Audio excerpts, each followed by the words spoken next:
Anyway, you know what it looks like. Now 26 and 27, can you read the translations?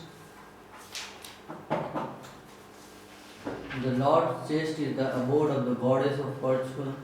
His moon-like face is the drinking vessel for eyes which hanker after all that is beautiful. His arms are the resting place for the administrative demigods, and his lotus feet are the refuge of pure devotees who never talk or sing of any subjects except his lordship. As the Lord passed along the public road of Dwarka, his head was protected from the sunshine by a white umbrella. White feather fans moved in semicircles, and showers of flowers fell upon the road.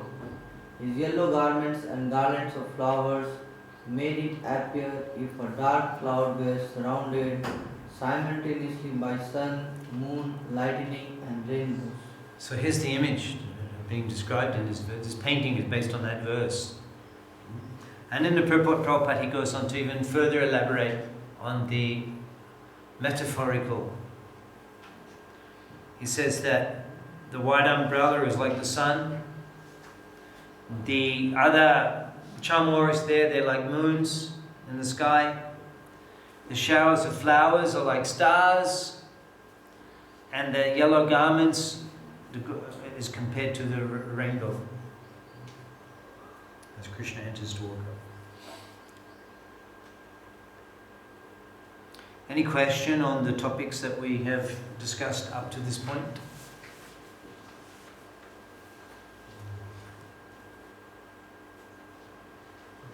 I had something from Esther. Okay. So in that, this one.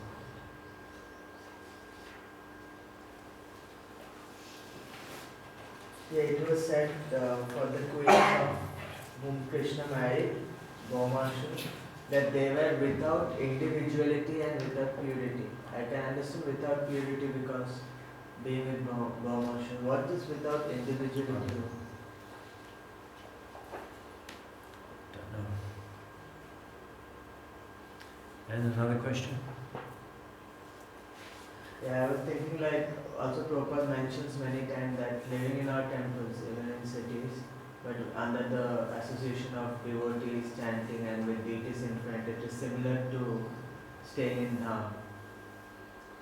So how does, but still we see it's much more peaceful staying in Dham. So how do you understand this concept? Because many devotees go for, and stay in cities for preaching. Yeah. Do they get the same Dham experience? Well, why would Prabhupada say come to the...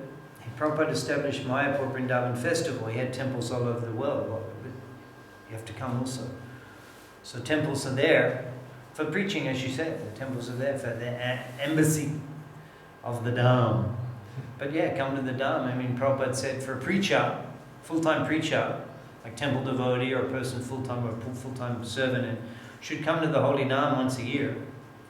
Either devotees come around Gopanima time or they go Kartik time. I mean, yeah, of course you have to come to the festival.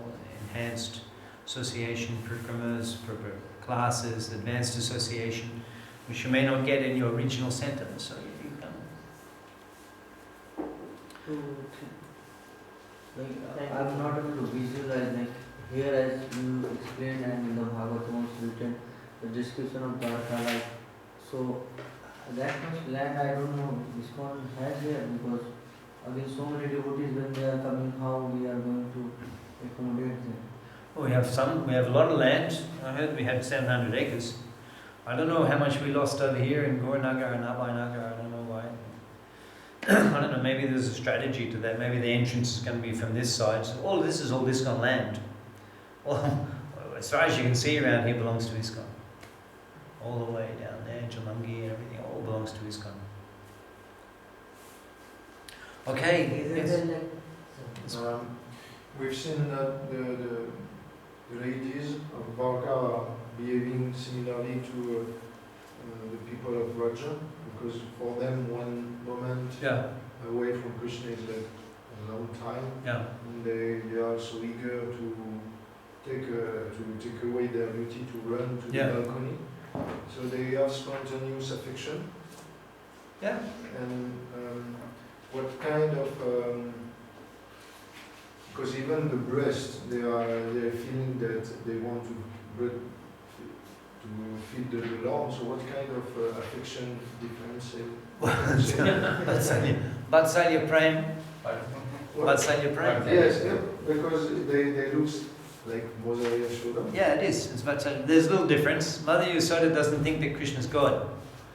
But the Dwarka mothers, they know that, in Dwarka Vasis, they know that Krishna's God. They know that Krishna's God. That's Dwarka. Even though they feel... Yeah, well, that's pretty sweet relationship, isn't it? I quoted that yesterday. Gokul Rati, Gokule Kebo Rati Arsha Jigyan Hina Puri Dware Vaikunt Adde Arshaja Pramin. So in Puri means Mathura and Puri Dware, two Puris is Mathura and Dwarka. Arshaja Praveen. They know that Krishna's God in Dwarka. So, but still, yeah, they have that. Isn't that sweet, huh? They know he's God, but they consider him like the family member. It's Dwarka Bhav. Dwarka Bhav. Which is more advanced than Vaikuntha, because in Vaikuntha you wouldn't even have the Vatsalya Bhav. In Vaikuntha, you wouldn't have the Vatsalya Bhav. But in Dwarka you have. Yes. And you have the Madhurya. You have the Madhurya Bhav in Dwarka also, as we'll discuss now. The Swakiya Madhurya Bhav in Dwarka. That's why it's more advanced than the Vaikuntha, where there's the Lakshmi Devi is there, but so they are not in between. they are in between. Yeah, they're in Yeah, between. Yeah, they're in between. Yeah, they have. Because Arjuna, you say yesterday, he was oscillating Yeah. from consciousness to unconsciousness. Yeah, sometimes they forget Krishna's God and they deal with him like a cousin, and so same in when I said Pandavas, I meant all the Dwarkavasis are in that. It's called Gaurava Shakya Prem. That they have intimacy, but they also have Aishwarya Yukta. They know he's God, but they have intimacy. He's like a friend. He's like our local leader. He's Dwarkadish, and they may have a personal relative to him. The parents, the children, but they all know he's God in Dwarka. But so in Vrindavan, that's where they forget that he's God. Thank you. Yeah. So what offense someone has done, like as you explaining in Dwarka, like full of Muslim. Here also we see many are like Muslim.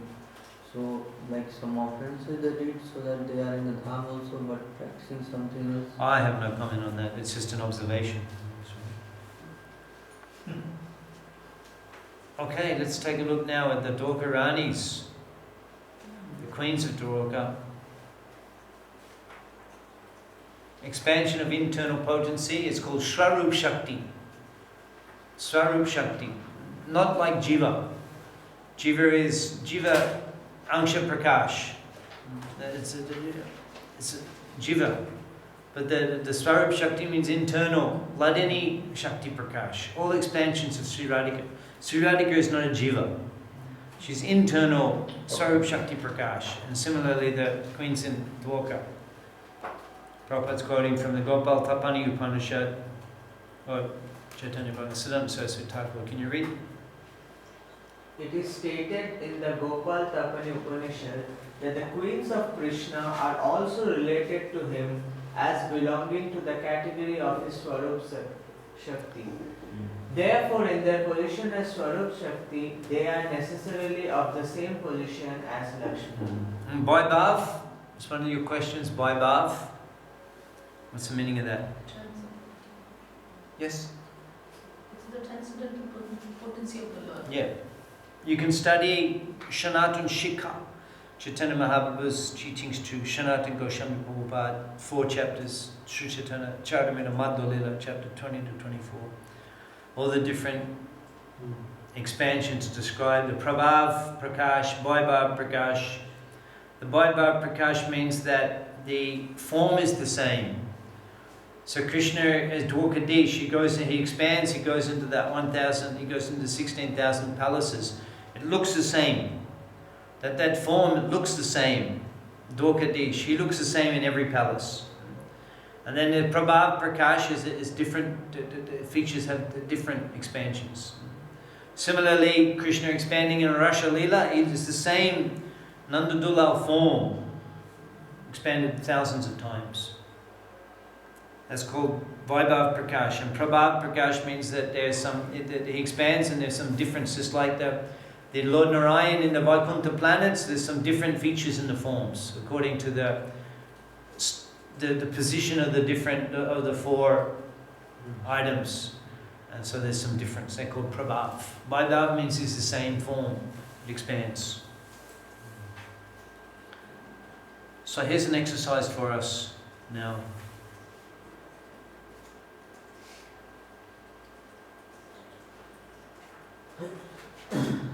They consider him, when he's matrimonial, they consider him to be in matrimonial bondage, like one of them. They consider, oh, he's married so many people, he's conditioned. Like I'm controlled by my wife and victimized. So he, 16,000, how can he be God? How can I sin? So anyway, we're going to address that. The matrimonial exchanges establish the transcendental relationship. 35 to 39. Now let's divide this up a little bit, make it a 35, 36, 37, 38, 35, 36, 37. Why don't we do that? 35, text 35. Text 36 is a pair here. Text 38, 35, 36, 37, 38, 39, Mataji? 35, 36, 37, 38, 39. If you finish your verse, you can go to the other ones. You've got to get the arguments. How is it transcendental, these matrimonial exchanges? We should be able to do that see if you can take 10 minutes at 1:15. We'll see what you've come up with. 35, 36, 37, 38, 39.